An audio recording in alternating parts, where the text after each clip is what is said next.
ചേച്ചി വിഷമിക്കണ്ട. ക്ഷേത്രത്തിന്റെ അനുഗ്രഹം കൊണ്ട് കുടുംബ വീട്ടിൽ വന്നു ചേർന്നു. എനിക്ക് സന്തോഷമേ ഉള്ളൂ. ചേച്ചിയുടെ പേരിനാണ് എല്ലാ സ്വത്തുക്കളും വാങ്ങിയിരിക്കുന്നത്. ചേച്ചി അറിയാതെ അതിലൊന്നും അണ്ണന് ചെയ്യാൻ പറ്റില്ല. തിയേറ്റർ കളക്ഷൻ മാത്രമേ അണ്ണന് തോന്നിയതുപോലെ ചെയ്യാൻ പറ്റുള്ളൂ.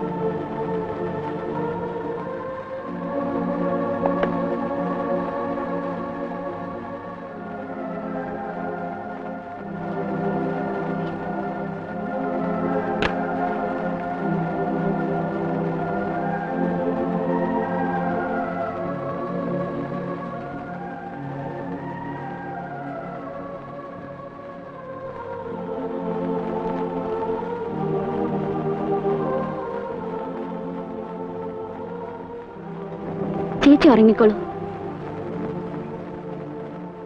മര്യാദക്കൊക്കെ നിക്കണം. ഒടിയന, ഇതാരാണ്? എന്റെ രണ്ടാമത്തെ ഭാര്യ സുന്ദരിയുടെ അനിയനാണ്. എല്ലാവരോടും വളരെ സ്നേഹമുള്ളവനാണ് ഇവൻ. ഇനി മുതൽ നിങ്ങളുടെ സഹായത്തിനായി ഇവൻ ഇവിടെ നിൽക്കട്ടെ. ഒടിയൻ എന്റെ ഇഷ്ടം പോലെ. പേരെന്താണ്? കോമളൻ. ഇനി മുതൽ നീ ഈ വീട്ടിലെ ഒരുത്തനാണ്.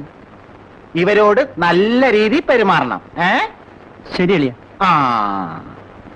എന്നാ ഞാൻ ഇറങ്ങട്ടെ. ചേച്ചി എടുക്കണ്ട, ഞാൻ എടുത്തോളാം. ഇനി മുതൽ എല്ലാ കാര്യങ്ങളും ഞാൻ ചെയ്യാം. ഇതെവിടെ വെക്കണം എന്ന് പറഞ്ഞാൽ മതി. അകത്ത് വെച്ചേക്കോ.